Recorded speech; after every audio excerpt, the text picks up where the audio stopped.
What's up guys, welcome to your 18th Java tutorial.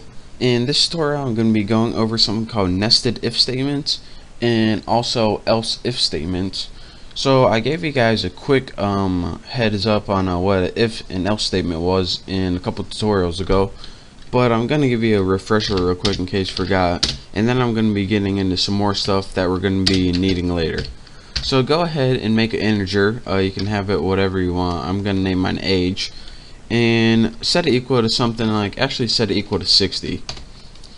Next, let me remind you guys what if statement does. What if statement does is it tests a condition, and if that condition is true, so age is less than 50, it does a certain thing. So let's say if age was less than 50, which is not, we want you to print out on the screen. Let's make sure I got this typed right before I go any farther. If age is less than 50, then you're pretty young, so you are young. So it allows you to make a decision if a condition is true. And we also went over the else, and what this does is it gives it alternative unless that condition is false. So let's copy that because we're lazy, and let's put you are old. And let's go ahead and see what this does right here. It outputs on the screen you are old. So what this did, real quick, I'm not going to get in detail because I told you later, it looked at this variable called age and tested if it was less than 50. If it was going to print this, you are young. But it wasn't, so it printed this. And again, this is how you can give Java a way of making many choices or just one choice in this condition. But what I wanted to talk to you guys about in this tutorial is not the simple if-else statement. It's something called a nested if-else statement or a nested if statement. And what it is this. Instead of just having one action if it's true or one action if it's false, say if it was false, you wanted it to perform another decision. Well, actually what you can do is take this entire if-else statement and plug it in one of these things right here. So say the age is 60 right here. If the age is less than 50, then it's going to do this. Well, the age wasn't less than 50, so it's going to do whatever is in the else statement. So let's go ahead and make another decision in it. Alright, we already know that the age is greater than 50, so let's go ahead. Alright, if in that case age is greater than 75, what do we want to do? We'll just print out you are really old.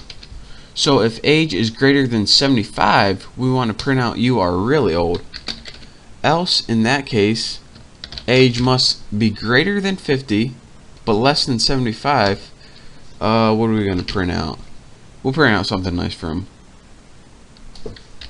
Don't worry, you aren't really that old, with a bunch of typos because that's what they wanted.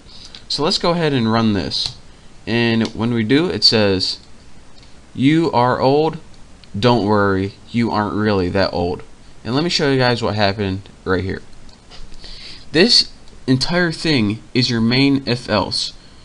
This is what's going to happen if it's less than 50, and this is what's going to happen if it's greater than 50. Now if it's greater than 50, which it is, the first thing it's going to do is print out the statement you are old. And then it's going to say, alright, what else do I do if it's greater than 50? Oh, I got a whole nother decision I got to make. So aside from this entire decision, I got to make another decision. Is my age greater than 75? No, it's 60. Well, then I'll go to this one. Don't worry, you aren't really that old. So again, that's how you can embed an entire if-else statement inside another if-else statement. And you could have just as easily put this in the first one, but I decided to put this in else because that's where our decision led. So that's your quick tutorial on how to make what this is called is actually nesting. When you have one if-else statement inside another one, it's called nesting if statements or nesting if-else statements. So that's your quick tutorial on how to do that. In the next tutorial, I'm going to show you guys how to use something called else if. So make sure to subscribe. I'm looking forward to it, and I'll see you then.